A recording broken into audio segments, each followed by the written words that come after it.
the flashlight. You don't like to be kept in the dark. That's when the scout breaks down, right? What is it? That's when the scout breaks down, the Yeah. international. That's right.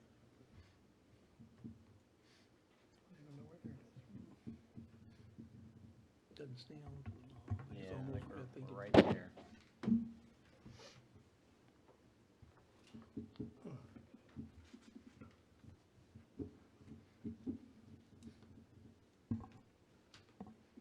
We'll be lonely up in here tonight.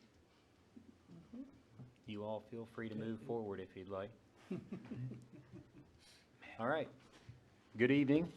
Call to order the September 19th meeting of the Goochland County Planning Commission. Mrs. Parker, do we have a quorum? Yes, sir, Mr. Chairman, we have a quorum. All right, we'll all stand for the Pledge of Allegiance and prayer. I pledge allegiance to the flag of the United States of America and to the republic for which it stands, one nation, under God, indivisible, with liberty and justice for all. Please remain standing. Dear Heavenly Father, please guide this commission to make the right decisions during our meeting this evening. Please watch over our families, friends, and our men and women in uniform that help make our freedom possible. In your name we pray. Amen.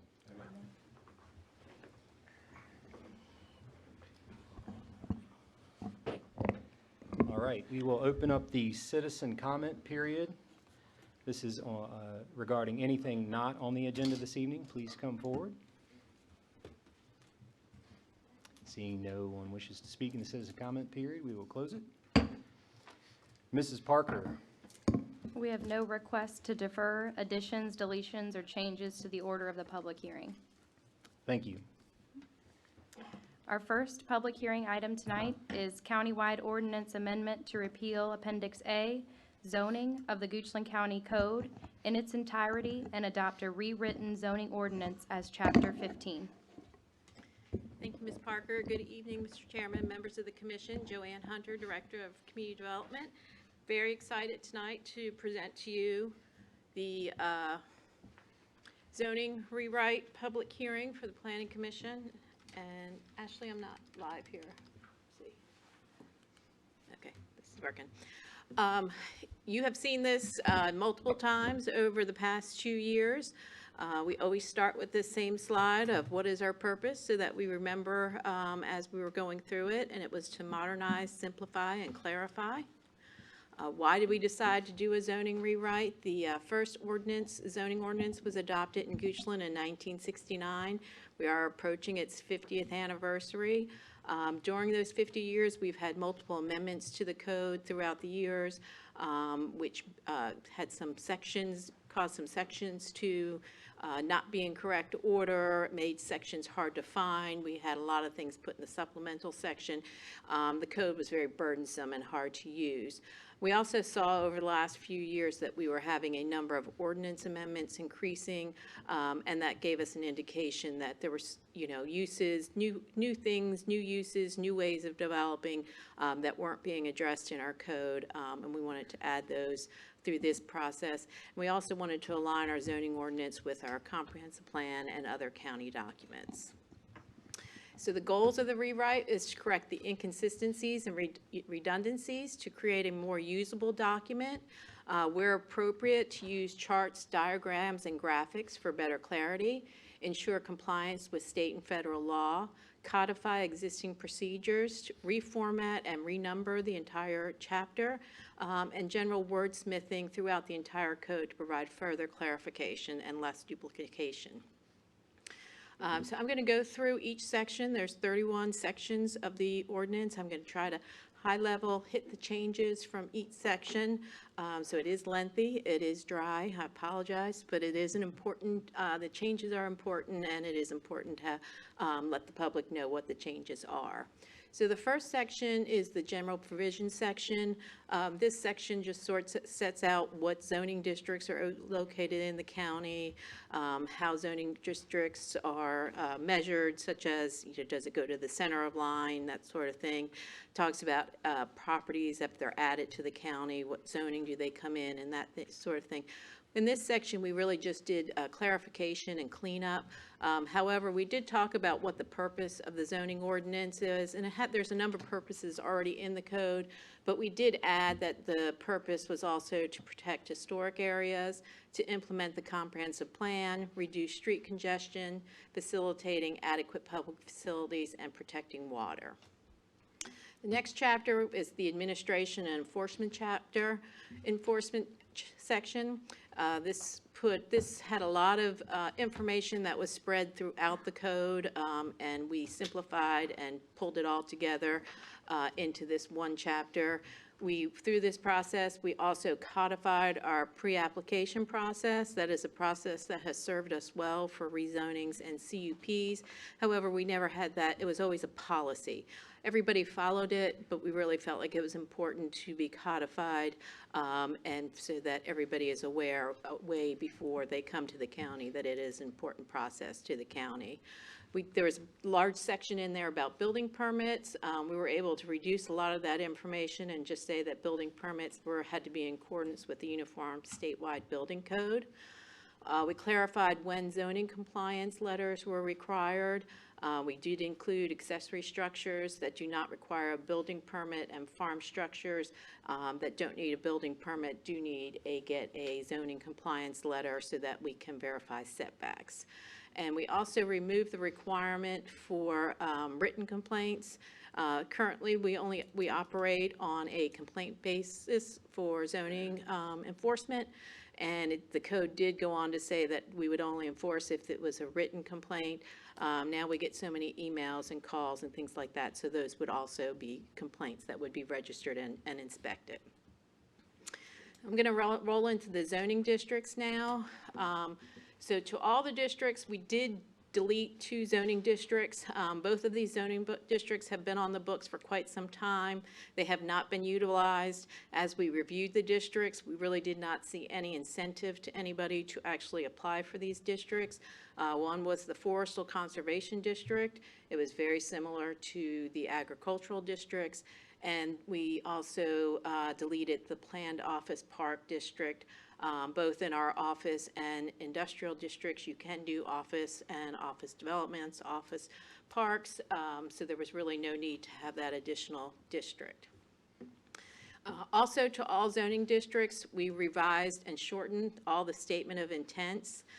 We had some questions and concerns from citizens as we've gone through the process, is they really didn't understand what the R3 was or what the RPUD was and different things like that. So we really wanted to make these statement of intents very strong, short, and that you would be able to read it and understand what the minimum lot size was and what type of development would occur. We also added in each one of those a statement that tied it to the comprehensive plan and which districts on the comprehensive plan would be appropriate to apply for zoning for this type for each district. So each zoning district in our existing code had a long list of permitted uses. Some districts have up to 40 uses. They were in no particular order, and then following that, there was maybe another list of maybe 25 or 30 conditional use permit. So you were flipping through 3 and 4 pages to try to see if a use would be permitted in that district. We changed that and did one format in a chart. All the uses are listed in alphabetical order, and then it's identified with either a P or a CUP, whether it's a permitted by right use or a CUP use. We've also added some uses that have development standards, and if they do, it states it right there with the use, that the use is permitted in accordance with the development standard and the code section. And in some cases, such as like the agricultural and commercial districts, we break it down a little bit further into different use categories so that we think it would be much easier to find things.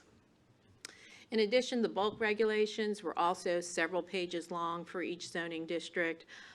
They were in written format. It was very hard to read. It was a bit cumbersome. So we were able to take all the bulk regulations, such as the setbacks and the height requirements and lot width, and put them in one chart that we believe is more relatively easy to read. And then a lot of the terms throughout the code would be a little bit different in each zoning district and would use terms as sometimes primary roads, sometimes secondary roads, sometimes arterial roads. So we did make that more consistent throughout, and we made sure that the terms matched our major thoroughfare plan. Again, another way that we're trying to tie our zoning ordinance to our existing plans. One thing that was allowed in the code was that there was a provision for any use that was not listed in the code.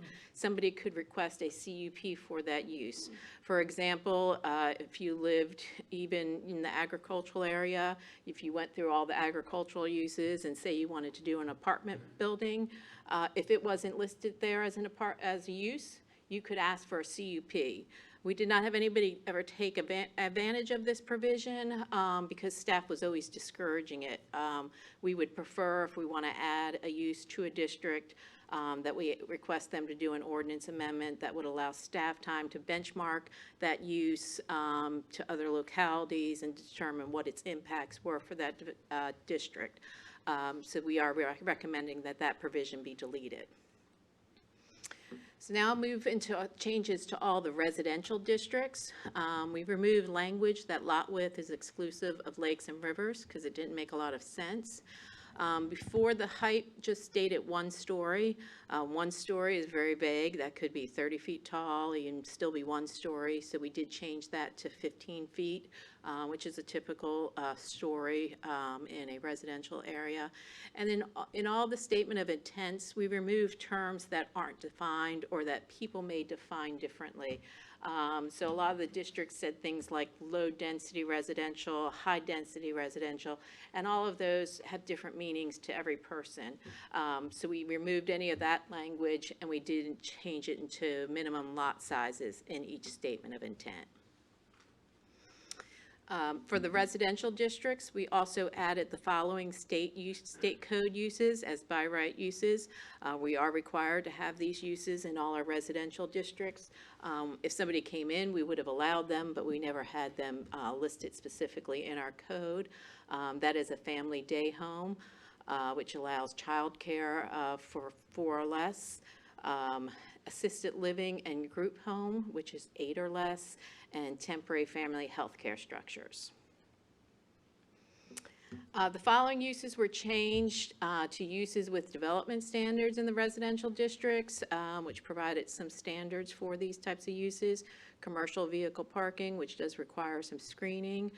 Construction trailer use during home construction, that you can have it while you're building a home. And then one big change was to home occupations.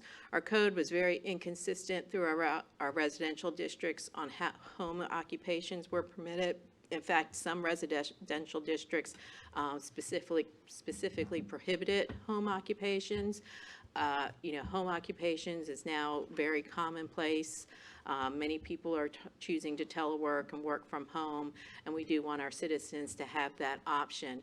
One other change with the home occupation is we did allow, before it could only occur in the principal building. However, so if you had a office in your garage or an office in your farm building or something like that, you couldn't have your home occupation there, and we did remove that restriction. So any building on your site, you can have your home occupation. With the home occupation, you cannot have any employees work there unless they're a family member. You can't have any set instruction times and regular people coming to your house or anything like that. There is an option for rural home business that I'll cover in a later slide. So now that's the changes that are general to the agricultural and residential districts. So I'm going to go now through the specific changes of the ag districts. So we have 3 agricultural districts as proposed with this ordinance. We had 4, but we are recommending that Forestal Conservation District to be removed. So our districts, some ordinances are based on intensity, such as A1 would have lesser intensity, A2 would have higher intensity. Our agricultural districts are very different. Ours are geographic based, so you can see splits the county generally down the middle. The western portion of the county is generally A1. The eastern portion of the county is generally A2. Little more intensive uses allowed in A1 than the A2, which is closer to more denser development. We also have an A3 district, which is our intensive swine facility. That would be for things like hog farms and abattoirs and things like that. But we that don't have any districts right now zoned that. So new uses added as by right in the A1 and A2. Again, we were talked about modernizing it, adding new uses. So what we did here is we benchmarked several rural localities and saw other agricultural uses that they were permitting, and we felt would be appropriate to add in Goochland. So we've added a community garden, farm operation, greenhouse nursery for production, wetland mitigation bank, taxidermy shops, government buildings, park and ride facilities, and pick-your-own farms. So those would all be by right uses. Several uses with development standards are included. Accessory apartments. This is a big change. So right now you can have an accessory apartment either attached or detached. However, in the right agricultural and residential districts, they require a conditional use permit. We've probably had 8 or 9 accessory apartment uses come through that CUP process in the last year, and they've all been approved. They are all pretty small scale, and we have standards that that nobody could rent them out, different things like that. We do not want people to have to go through that process for something that we typically always approve. So we are recommending that accessory apartments, whether they're attached or detached, would be permitted by right with those development standards. They'd have to notify the county. They wouldn't be able to rent it. They'd have to make sure that there's fire access and fire alarms, smoke alarms, things like that. But it would be a by right use. There is a provision that if they wanted to, if they couldn't meet one of those standards, so perhaps they started it with a family member and then later may want to rent it, they can come back through the conditional use permit process to revise that. We had new standards for farm stand and farmers market, home occupation, some of the changes that I already mentioned to you, small cell facilities. These are the new modern uses that are the antennas that typically go on telephone poles or tall buildings that are mainly for 5G for data. And they're typically in more urban areas, but we did want to add them in the agricultural areas because we always want to encourage broadband and uses throughout the county. And then we also revised our telecommunication tower standards. That was some changes based on federal guidelines that happened about 2 years ago. Things like we can no longer ask for the propagation maps and things like that that we used to get through the review, but we made that consistent with the federal guidelines. We had numerous CUP uses for the A1 and A2, farm distribution hub, farm and feed store, livestock market, car wash, convenience store, gas station, home-based business. The difference between a home occupation and a home-based business would be that you can have employees at a home-based business and you could have instruction hours. Again, that may be an acceptable use in the agricultural districts. However, it does provide that extra level of review, having a community meeting with your neighbors, having a public hearing with the Planning Commission and Board of Supervisors, and perhaps putting conditions on it to mitigate the impacts. Retail uses, solar energy farms, gunsmith shops, adult daycare centers, commercial recreation, electronic message signs. This is a new one, and I'll cover it a little bit greater when we get to the sign section, but we are recommending adding electronic message signs, which would be the LED signs that allows a little bit limited amount of rolling text, scrolling text.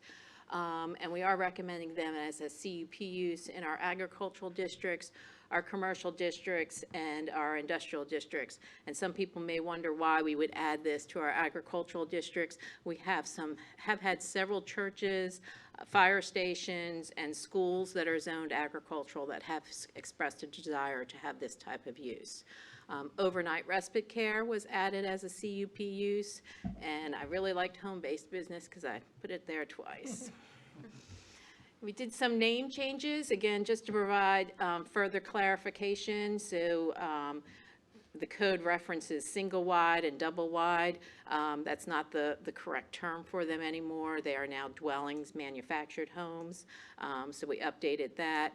Fruit and vegetable stands became farm stands because the farm stands can sell other value-added products such as yarn from alpacas and different things like that. So it's more reflective of what's being permitted. Lodges, hunting clubs, and private clubs was just shortened to clubs private. Shortened campgrounds and summer camps. Youth home, again, that's sort of an older term. It became residential facility for children or a therapeutic group home. Again, that's the more current standard. Again, just clarifying processing plant for agricultural processing. We used to use terms like other place of public assembly. Now it becomes public assembly places. Service stations became automobile repair or service station with repairs undercover. Radio-controlled model airplane, we widened to clubs private. And we took out the term two-family dwelling and made that accessory apartment attached or detached. Again, the A3 district, as I indicated, was more for our intensive farming operations. We did add that if you were zoned A3, you could use all the A1 uses. And then we deleted the nutrient management plant requirements and replaced it that they'd have to meet the state code requirements because those uses are very highly regulated by the state, and our requirements were duplicative of the state. So I'm going to move into the residential districts. So we have sort of three categories of residential districts. Our RR and our RP is sort of our rural residential type use districts. It generally ranges between 2 and 5 acres with required open space. The R1, R3, RN, and RPUD are typically your more subdivision type developments, and then just a mixture of unique residential. We have RO, which is residential office, residential mobile home park, and mixed plan unit development. So on the zoning map, the residential districts are shown in a yellow color. The deeper the yellow, the more intense the district. So you can see we do have some areas that are RR and RP in our rural areas. If this was blown up, you'd see several yellows in the eastern growth area. As I indicated, we added home occupation as a by right use with development standards to all those residential districts. So the new by right residential uses that we've added that are required by state code are dwelling, manufactured home, assisted living facility, family day home, and temporary health care structure, similar to the agricultural districts. The changes to the RR district. The RR district is a 5-acre minimum lot size with 25% open space. We added accessory apartments, detached or attached, which would be by right with standards. A new CUP use is adult daycare. It already had child daycare in there, so it's also appropriate now to consider the needs of the elderly.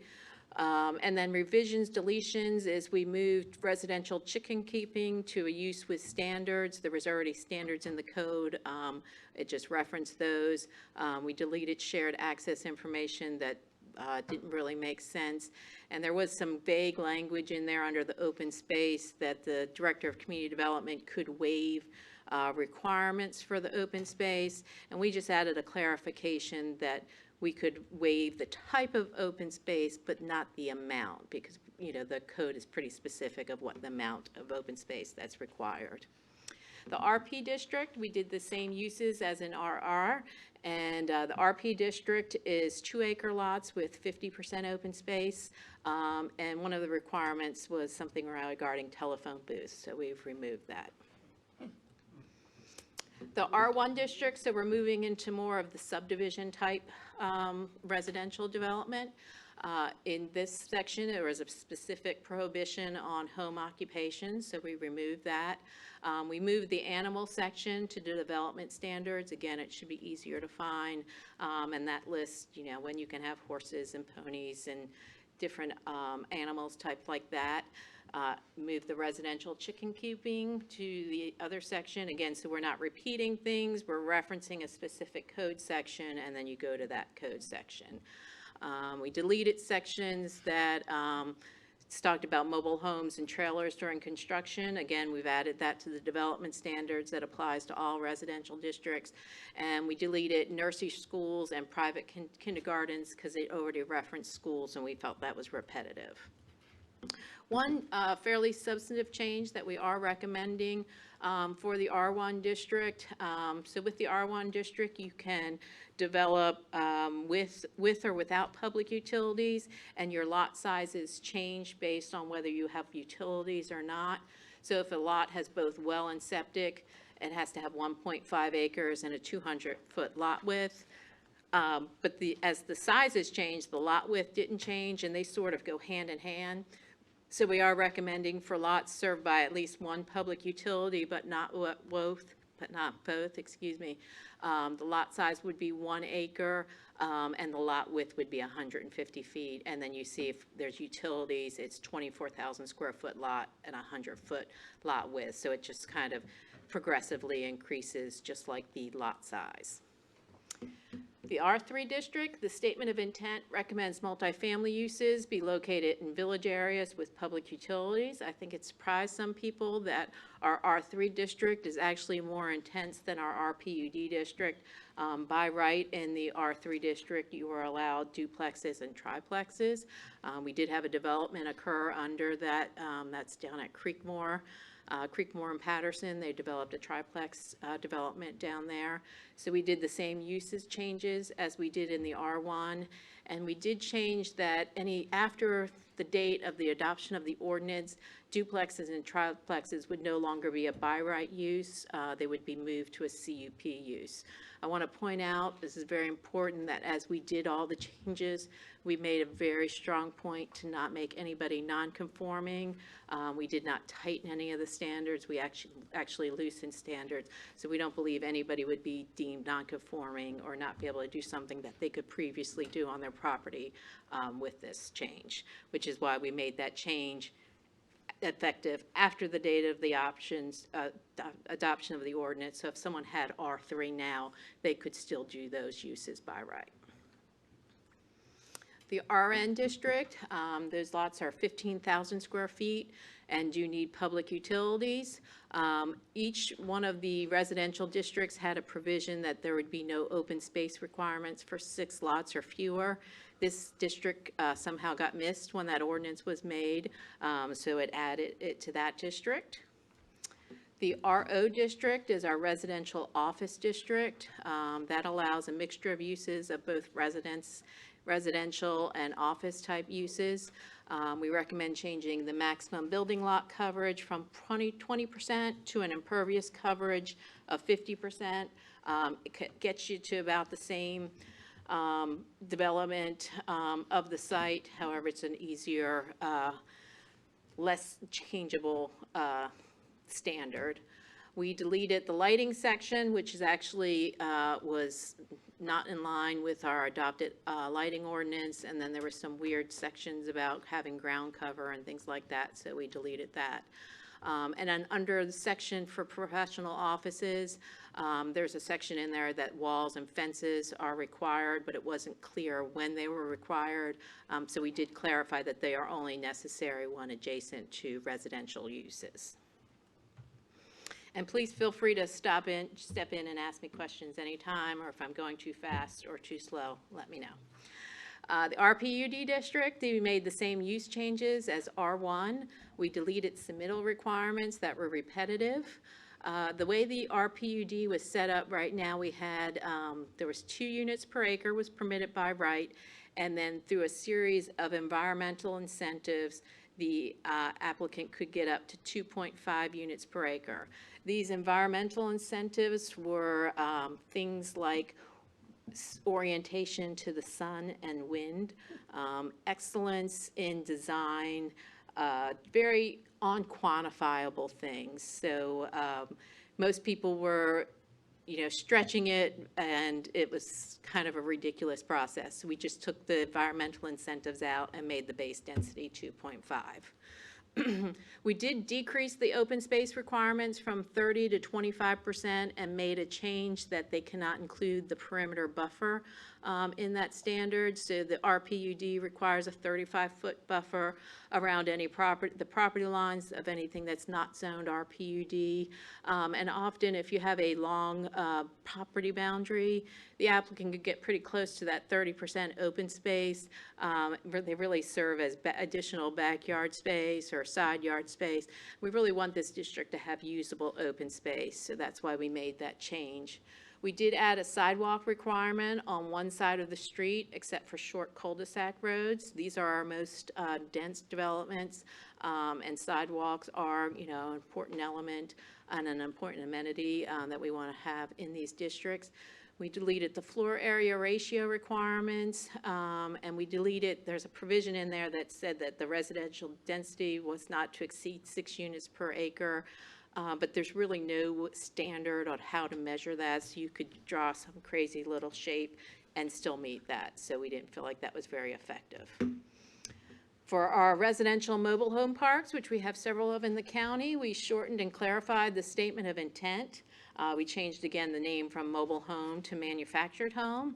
We removed the requirement that a manufactured home cannot be located within 500 feet of an existing residence. We changed the road requirements to meet our current public safety standards of 20 feet wide and able to support 75,000 pounds. We put that again, deleted electrical and plumbing code standards because that's part of the building code. We deleted some specific parking requirements, and they just would need to meet the parking requirements of the code. And we deleted provisions that fires shall be made only in stoves and other equipment intended for such purposes. This district was very dated, so it was really just bringing it up to more modern standards. For the MPUD district, this is our mixed plan use development. This was adopted by the board a few years ago. We don't have any properties currently zoned MPUD, but the Planning Commission did hear a case last month on the MPUD. There was some vague language in there that you could ask for a special exception for any requirement in the code. When I think you saw 2 of the special exception requests at your public hearing. We've had some people who have tried to use that and be very creative. So the MPUD district is only permitted in the Centerville Village. Some people tried to come in and use the MPUD and ask for an exception of, where you can apply for one. So we wanted to clarify what exactly they can ask for exceptions for, and that's the design standards, the site development regulations, the land use ratios, and the open space requirements. So now I'm going to go through the business districts. The business districts are shown on the county zoning map in red. So you'll see a concentration in the Centerville area, many of our interchange locations, the courthouse, and some along Patterson Avenue. So we had 4 business districts, B1, which is sort of our general commercial when you think of Broad Street and Patterson Avenue. B2, which is sort of our neighborhood commercial type uses, like the property that's in front of Bellevue Gardens is zone B2. We have B3, interchange commercial, which allows, it needs to be located adjacent to the interchange, and that allows for an increased height. And then we had planned office park, which, as I indicated earlier, we are recommending that to be deleted. So the changes to all the commercial and industrial districts is we clarified additional landscaping is required if the use is adjacent to residential or agricultural uses. That was already in the code, but we've just put it in a more prominent location so that as developers read through the code, they know what to expect. For the B2 district, we are recommending a name change from this to go from B2 to Neighborhood Business District. This would then put our business classifications in an order of intensity. So neighborhood business would come first in the commercial district. That's the least intense, then B1, and then B3. We did clarify that this district, the B2, would be a transitional use between residential and more intense commercial development. We tied that into the statement of intent and tied that to the comprehensive plan, and then just did some general cleanup of that district.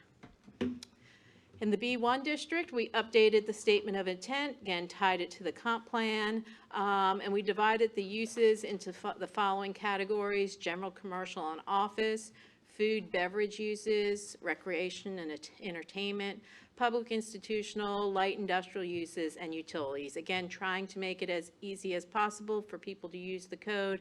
If someone wants to open a restaurant, they don't have to go through a bunch of different uses, pages of uses. They can go to the food and beverage section and see what's permitted. So again, taking the same tactic that we did for the agricultural districts, we benchmarked other localities to see what commercial uses were allowed and which ones we thought would be appropriate in Goochland. So we've added a number of uses to the commercial districts. By right, we've added auction house, bicycle sales and repair shop, gas stations, personal services, that's things like barbershops, nail salons, things like that, packing and mailing services, shopping center. This is a new use. We actually added some development standards for a shopping center so that you can look at a property holistically and not have to meet individual parcel setbacks and things like that. Studios and shops for artists, teachers, and other craftsmen with a floor area of less than 3,000 square feet, car wash, and indoor recreation facilities. In addition, we also added brew pub, catering, meal delivery, breweries, distilleries, college or university, park and ride lot, government services, and broadcasting studio. Through the B1 districts and all the B1 and B3, we also added the electronic message sign, as I had talked about in the agricultural district. Somebody could apply for a CUP to add that LED sign for their business. We added the following uses with development standards. Again, these were in different places throughout the code, so we're tying them and pulling them all into one area. Adult businesses, child care center, drive-through business, temporary construction trailers, shopping centers, and small cell facilities. And then in the B3, we did all of those changes as well. Industrial districts. The industrial districts are shown on the zoning map in purple. So you see the large light purple lavender shape. That is West Creek. Along the northeastern portion of the county, Ashland Road, that area. We have a number of industrial uses. You see the Luck Quarry down off of Patterson, up off of near Haydensville Fife. You see some industrial uses. So just an idea of where some of the industrial uses are in the county. Again, added a number of permitted new uses. Animal grooming, animal shelter, art studio, auction facility, automobile rental, automobile storage lot, catering, commercial kitchen, electric vehicle charging stations, gas stations, government maintenance or storage facility, music, dance, or martial arts schools, printing or similar reproduction facilities, retail sales, taxi or limousine service. And then we came up with a new category, manufacturing, assembly, or fabrication light for the M1 district, and the same thing, heavy for M2. So if you go through the existing code right now, it may say, you know, manufacturer of this, manufacturer of that, so we sort of just grouped all those and combined it into a manufacturing, assembly, or fabrication category. And again, the electric message signs as a CUP use, just like the commercial and agricultural districts. New permitted uses with development standards: automobile rental, automobile storage lot, brewery, cidery, distillery, or winery, and sale of trucks, trailers, equipment, and tools. We did make a change from one of the by right uses to one of the CUP uses, made it a by right use, and that was health clubs. We've had numerous different health type facilities. We had what was it? It was a pole vaulting place. What was the one over off of Plaza Drive? So different uses like that, martial arts that go into these existing warehouses. They often use the warehouses and are parking there when the parking lots are empty. We've had no issues with them, so we are changing that they be by right uses.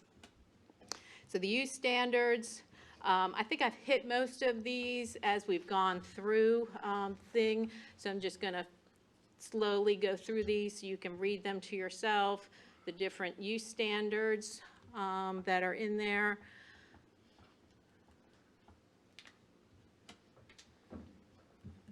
We did add tiny houses. Tiny houses, you can have a tiny house all you want. You just have to meet all the standards of a regular house. So. Is that a tree house? We do not add tree houses, no. But we would allow someone to build a tree house as an accessory. Not ones that you like rent out or live in, but, you know, for a kid. There's a nice one over at Bendo. Okay, so that covers the use districts. Anybody have any questions before I move to next section? No? Okay. I'm going to hit the plan of development next. So there are 4 different plan of developments. For those who are not familiar with the plan of development, that is the site plan process, that is the engineered drawings. Once a use is approved, they go through that. We look at parking, landscaping, lighting, water quality, stormwater, all of those things. And there's four categories being proposed in the ordinance. There was previously 3. So the POD is a major new development.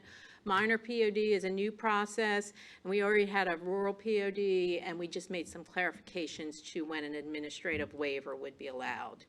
So a regular POD is for new commercial, industrial businesses and communication towers, or any addition or expansion of those types of uses where the land disturbance is greater than 10,000 square feet, and any subdivision where there's more than 2 single-family lots. So those are the ones that have to go through the detailed engineering plans. The minor plan of development is new. We added this because one of the implementation strategies of the comprehensive plan was to encourage reinvestment in our rural crossroads where we have some existing buildings. Some of the deterrents of people moving into those existing buildings is they then have to upgrade it to current standards, which may make it very difficult, and it may change the rural character as well. So we wanted to ease the time and costs associated with those changes, and it's for properties that have minimal land disturbance or site changes. If they're disturbing less than 10,000 square feet, and they meet all the other requirements, they can do this minor POD. Basically, they just print out a aerial photo of it, mark hand draw where they're going to have parking, where they're going to have their different improvements. And then we also made it a little bit easier for them that if they have less than 25 spaces, they could allow those to be gravel. That number used to be 10, so we did up that to 25. And we also cleared that no landscape plan would be required. The rural POD, we did not make any changes, very similar to the minor POD process, but that's for agritourism and agribusiness type uses. And then there's a waiver that you don't have to pay any fee or do any permit if you're just moving into an existing building, if it's just a change of use. With the changes to the POD section, we reorganized the section to include applicability and the submittal requirements in one place. To the submittal requirements, we added floor area ratio calculation and loading spaces, and also added a provision for cluster mailboxes, because that seems to be where we're going now with residential development. We clarified some language regarding access easements, And then we did add a provision that if there is a stub road in a property, they will need to put a sign up, and the sign will say that this road will be extended in the future. That will eliminate some of the neighborhood complaints that we've gotten from people who said, you know, I wouldn't have bought here, I didn't know this road was going to be extended. So it adds a little layer of transparency. We clarified the difference between the Board of Supervisors waiver and an administrative waiver. So the waiver is when you're not making any changes, you're just going into an existing business. The Board of Supervisors can waive requirements of the POD, such as gravel or hard surface and things like that. So we just provided some clarifications of what those two different waivers were. We also added that landscaping, lighting, and similar improvements could be bonded. If somebody wants to open up in January, we probably don't want them to put the plants in there. They can bond it and get them in during a normal planting season. So we did, through this process, have a developer roundtable. And one of the concerns that they had brought up is we do have a provision that we added to the ordinance about 1.5 years or 2 years ago of when subdivision improvements need to be made. And that's in terms of getting in all your fire requirements, your road requirements, when do the roads need to be paved, when can they be gravel.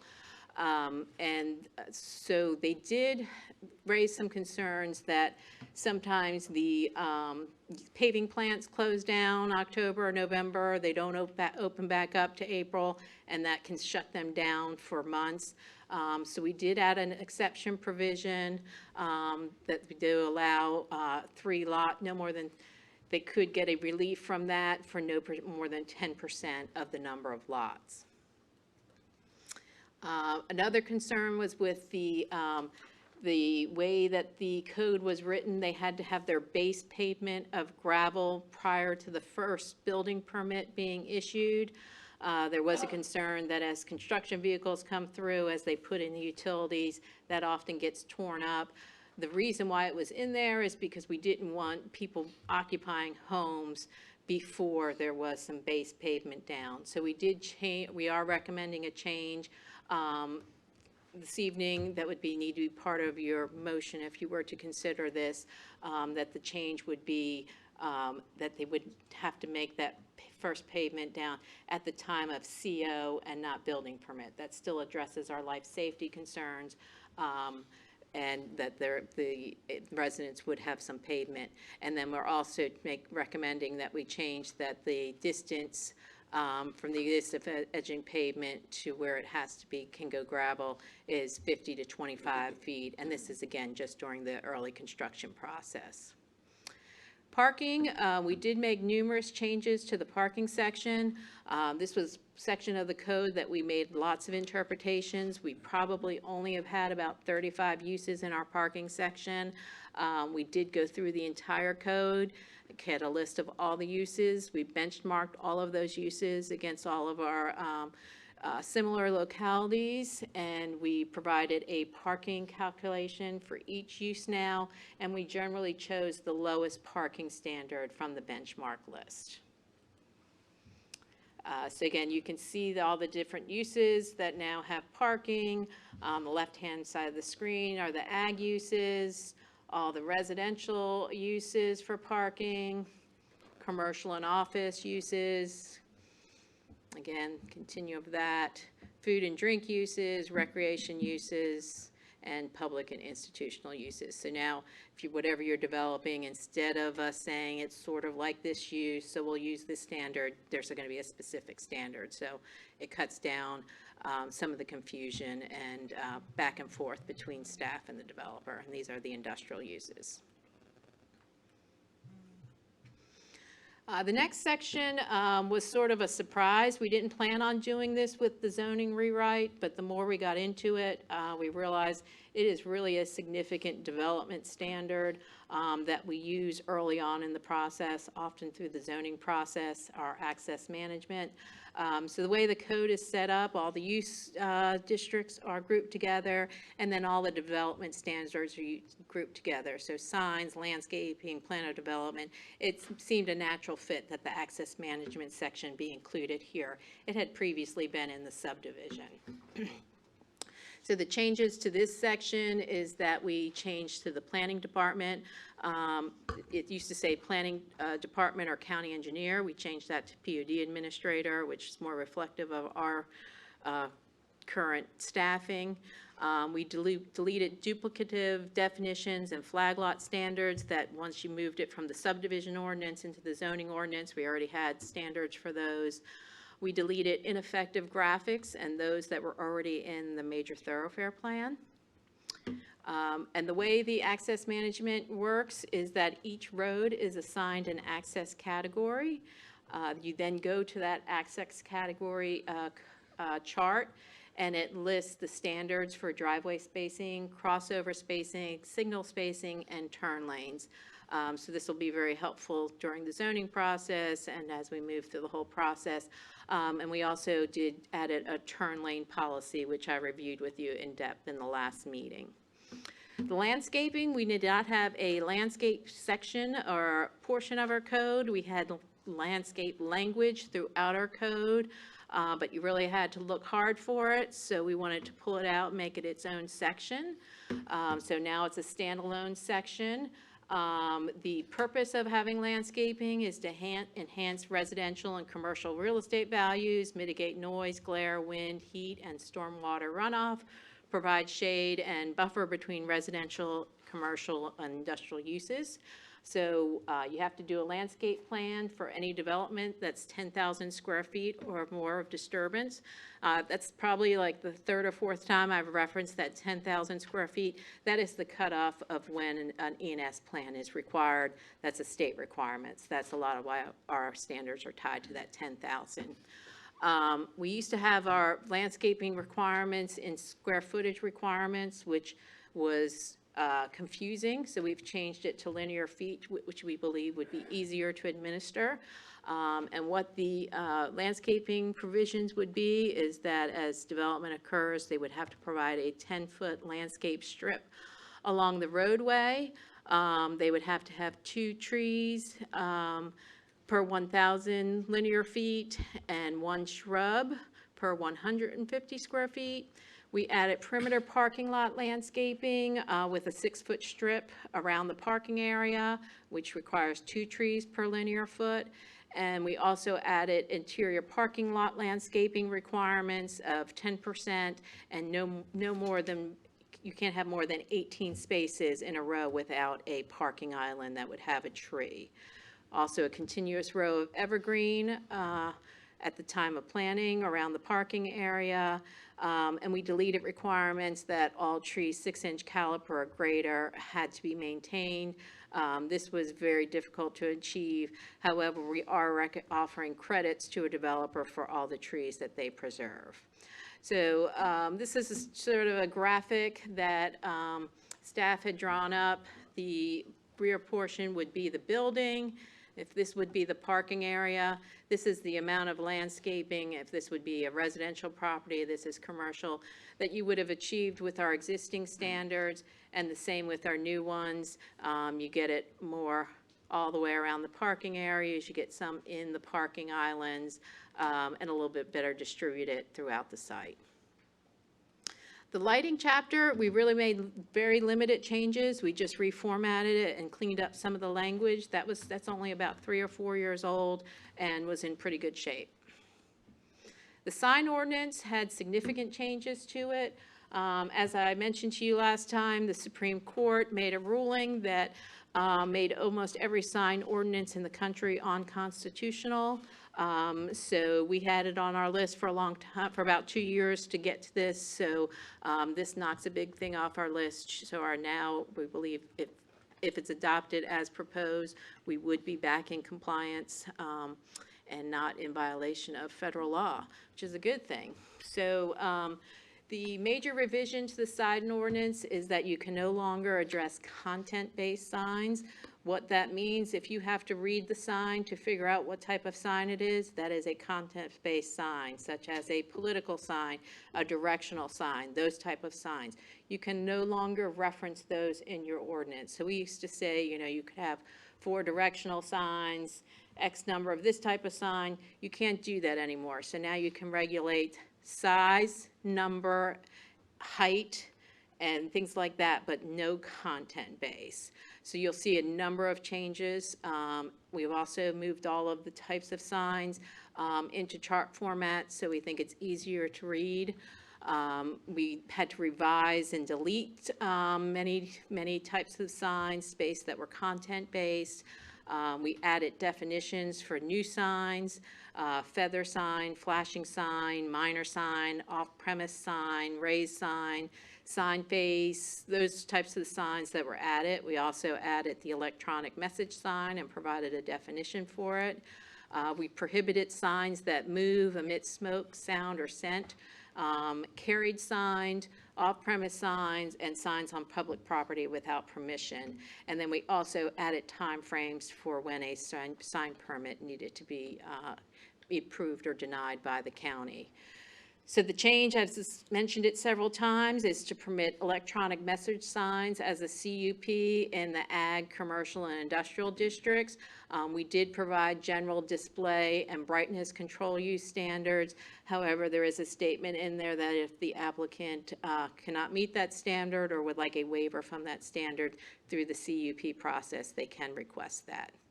We also added that gas stations can have 16 square feet of LED signs. Again, before we would call these price signs. We cannot use the term price sign because that's a content-based sign. So they can have 16 square feet of LED signs. If they choose to use them as price signs, we're good with that. We added temporary sign regulations. Temporary signs are limited to 25 square feet. They can only be displayed for a 30-day period. And we've added in standards for the measurement of the sign area, the height, and including the graphics. One change is we did allow height measurement is allowed to be measured from the road grade instead of from the ground. This helps out businesses that sit lower than the roadway. We consolidated requirements to maintain and remove signs and required signs to be maintained by the building code standards. And then, as I mentioned, we created those tables for all the signs. We also added height limits for all the sign types. We deleted by right use signs for showing time, date, temperature, or weather. Those are not permitted because those are content-based. We did change the setbacks of signs from 15 feet to 10 feet in our agricultural and residential districts. Many of our roads in those areas are prescriptive right-of-ways. The right-of-way may be much larger than the road width, so some of these signs had to be really far back to meet that 15-foot requirement. We added signs for subdivision entrances, construction signs, and raised signs. Added lots of graphics to this section. This describes the different type of signs. This shows how you can measure the sign if the property sits below the street, and several other minor changes to the sign ordinance. Moving on to the overlay district. And by the way, we did have a design review committee meeting last night. We did review the overlay district with them, and they were comfortable with all the changes and thought that the new format made it much easier to administer the overlay district. So we reformatted the sections so that each overlay district had the same format. Before, they were all very different, so it was hard to figure out what was being required and what wasn't. We required that all requirements of the overlay district are in addition to the underlying base zoning requirements. We improved the graphics and deleted ineffective ones. And we deleted statements that were repetitive with the existing code that dealt with things like landscaping, signage, lighting, and access management. We did exempt signs from requiring a certificate of approval unless it's part of a new development. We are allowing a more administrative review of COAs unless they're not meeting the standards, sort of the carrot and stick approach. If you meet all the standards of the overlay district, it can be reviewed administratively within 10 days. If you'd like to have a standard or a waiver request, then you can go to the DRC to get that. The River Road Corridor District, we made a change that there were 3 different buffer standards. However, there was very small differences between those, so we changed that to 1 buffer standard and sort of melded the 3 together. In the overlay district, in the materials section, we changed concrete masonry units to split face block, which is just the more common term today. We deleted T11 because plywood was already a prohibited material, and that's repetitive. We deleted the parking lot landscaping standards because with the new ordinance, our parking lot standard would be much higher. In the courthouse district, in materials, we added as approved materials stained wood, vinyl, anodized aluminum, and we added that gutters can be painted aluminum or copper. We've excluded for trim materials fiberglass or plastic, and we deleted as a discouraged roof material as imitation slate. I think is when we developed these ordinances, those products were thought to be inferior, but there's now very high quality imitations that most people wouldn't know are imitations.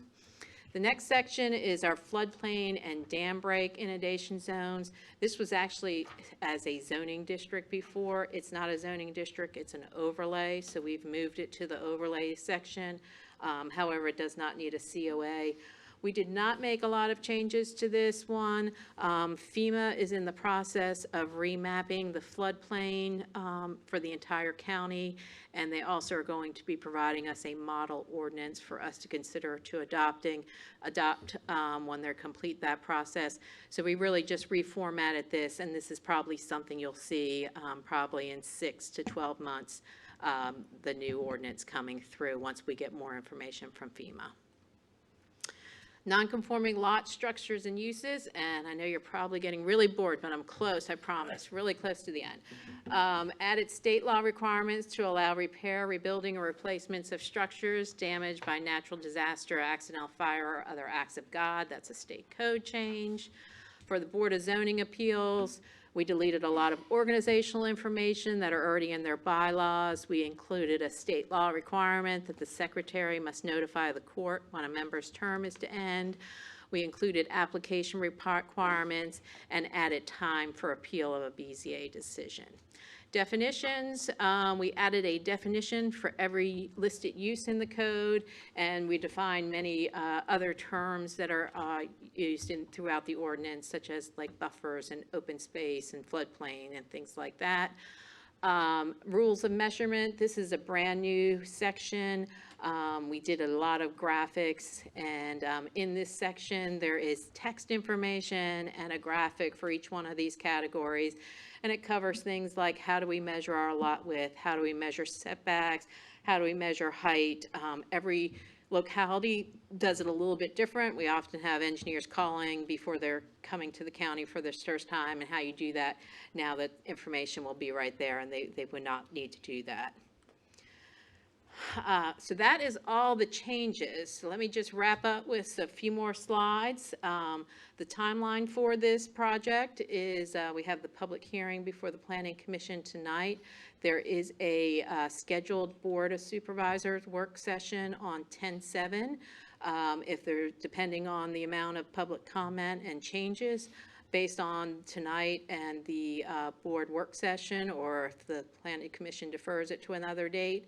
The board is tentatively scheduled to hear this on November 6th, and the ordinance would go into adoption on January 1, 2020. For our public comment opportunities, I want to thank the Planning Commission. We've had over 20 work sessions on this. You've been listening to me rattle on about this for about 2.5 years. You've been very patient. You've provided some good guidance, so we really do appreciate your commitment to this. We did break this summer, spring and summer, we broke the zoning ordinance into 3 pieces. And we had 3 citizen meetings, 1 on each section. We've had 4 Board of Supervisor work sessions on the rewrite. We had last month a joint PC and Board of Supervisors work session. We've now had 2 developer roundtables discussions where we had engineers, developers, attorneys involved, 1 in the beginning of the process, 1 just last week. We've reached out to various groups to offer presentations such as the Chamber of Commerce, the Home Builders Association, and things like that.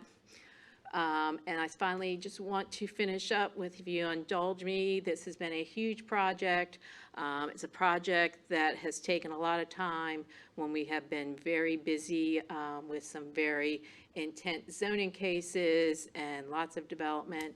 I can't thank Lee Dunn enough. Lee has been my right-hand person throughout this. It literally would not have gotten done without Lee. Thank you so much, Lee. And so many staff members have helped, reviewed. We've had weekly meetings going over changes. Todd Kilduff, Terry McGee, and Christina McNeil in the county attorney's office. Debbie Bird, Tom Coleman, Anita Barnes, David Lloyd, and Gary Fisher. And again, the Planning Commission, the board, and the Design Review Committee. Thank you all for your time and your interest and listening to this project and providing good guidance. Appreciate it. So that is my presentation. So I'll be happy to answer any questions. All right. Does anyone have any questions for Mrs. Hunter? And, you know, the county is the applicant in this public hearing, Yes, so we are. please hold any criticism, either positive or negative, until we've heard from the public. Thank you, Mrs. Thank Hunter. you. Any questions for Mrs. Hunter before we open the public hearing? No. All right, we will open the public hearing. Anyone wishing to come forward?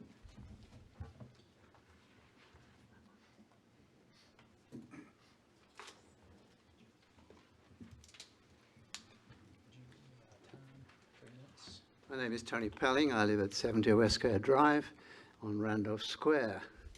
I just felt that somebody from the public should say something. While my mind is fairly blank, I still think I should compliment Ms. Hunter for an absolutely masterly effort, not only here, but at the other meetings which I've attended. The only thing that I have as a reaction, having worked in China and Vietnam, this makes those 2 countries look as if they are almost anarchical free market economies compared with the degree of regulation we seem to have here. We do look extremely regulated. I noticed that the Henrico chapter 24, which is their similar zoning document, runs to 196 pages. Well, Goochland is competing with Henrico in that sense. So I do think we're a bit over-regulated. And I wonder, since we have these long lists of what is permitted and what is not permitted, what happens if somebody comes up with a new activity and it's not on the list, say in the industrial areas? Are our lists exclusive or inclusive? As I sat at the back there, I was trying to think of something that may have been missed, just to show that I was alert. And it did strike me that I couldn't hear anything about domestic animal grooming, about play areas for dogs and cats, and the overnight and periodic stays for domestic animals. I didn't see those on a list, and maybe I was wrong. That just shows you how difficult it was to keep up with this. My concern is that this is not an easily scanned document for ordinary members of the public. It's difficult to penetrate. And there's no kind of executive summary to tell you where to go. It just goes on and on and on. And you can easily get lost in it. So in terms of the public making use of this, I think most of them will say, this is too much for me. But that's my contribution. Anyone else?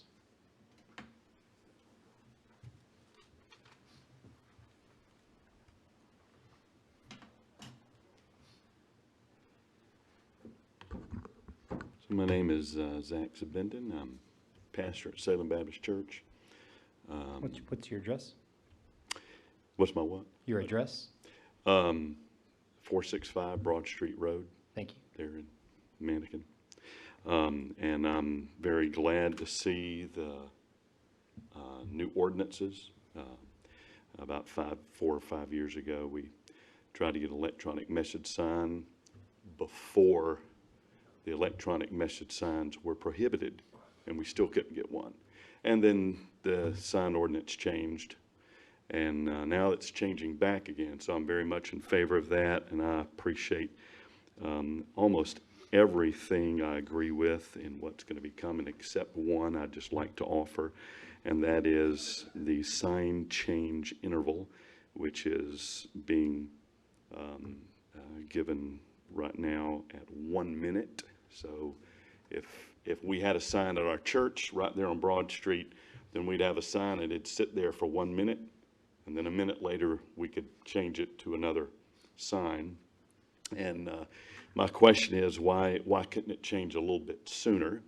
I know a number of things that are concerns, and that is driver distraction, and really that's the only thing in my mind that would be the reason why we would or wouldn't change it at some more quicker interval. But if it only changes 1 minute, you'll be a mile down the road. I mean, that's way long. You wouldn't need a whole minute. I know when Ms. Hunter talked about it at the last meeting, and she gave us this nice benchmark. It had some counties at 3 minutes, some at 30 seconds.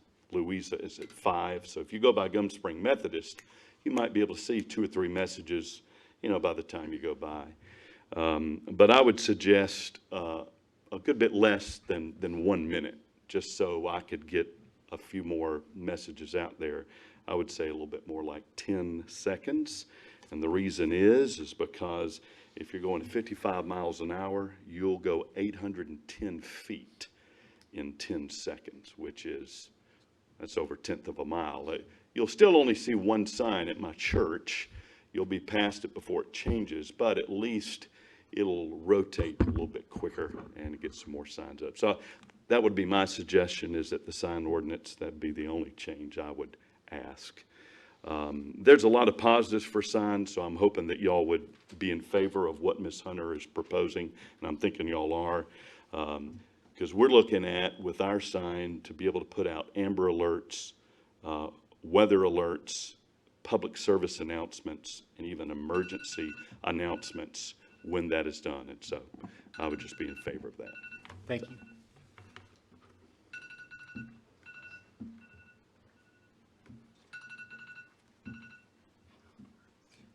Anyone else?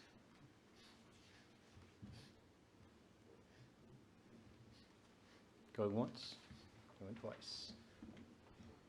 All right, we're closing the public hearing. Any further comments, questions for staff? I have a question, the same question this gentleman from Randolph Square asked. What provision is there if there is a use that someone wants, that there isn't anything about it in there? Right, so in the general provision section of the code, it talks about our ordinance. If it's not listed as a permitted use, it would not be allowed. There is a provision that an applicant can request an ordinance amendment, or staff can initiate an ordinance amendment to add a new use, and that's when we would benchmark other localities and things like that to determine whether it be a permitted use or a CUP use, or any sort of specific development standards that other localities use. And that's why we did spend so much effort at expanding. You can see that in almost all the districts, we've expanded the number of uses because we do want to encourage, additional uses in the county. We benchmarked against probably 8 or 9 localities so that we have uses that are similar to other localities. Is the process of doing that fairly, of moving from a non-allowed use to, is that an easy process or is it crazy difficult? There is a $750 fee if it's initiated by the applicant. If staff initiates it, there's no fee. It does require action, a public hearing by the Planning Commission and by the Board of Supervisors, so that is a 60-day process. But we would let an applicant at their own risk process an application at the same time that the ordinance amendment was being proposed. So if, say, they wanted to add a use that we would be recommending as a CUP use, they wouldn't have to go through the ordinance amendment process and then apply for the CUP and go through that. We would let them do them in tandem so there was an additional time. I assume that there's an index that's going to precede, There will be a table of contents, yes, sir, of course. and And a week or just, so ago, we had a workshop on the sign ordinance. Is that integrated in here now? yes. And one other thing is when we put this on MuniCode, there'll be the hyperlinks to all the different sections. So if a use had a use with specific use standards and it references the section number, if you're looking at out on the internet, you'd be able to click that and it would take you right to the standards. So it is it will be interactive. We'll be working with MuniCode for that. Any other questions for Mrs. Hunter before we? No. Mr. Myers, you good? Mr. Arvicelli? Mr. Duke? All right, do we have a motion? I move we pass it as written. Mr. Duke and Mr. Myers, seconded. All of those in favor? Aye. So recommending approval of the public hearing item for the zoning ordinance. And I just Right. wanted to clarify, did that motion include the recommended changes that staff, the minor changes to the subdivision Thank you, improvements? Mrs. Hunter. Yes, that would include the changes recommended by staff. All right. Mrs. Parker, do we have any old business? We have no old business and no other business. All right, do we have a motion to adjourn? So moved. Thank you. Thank you so much. Thank you. Thank you. So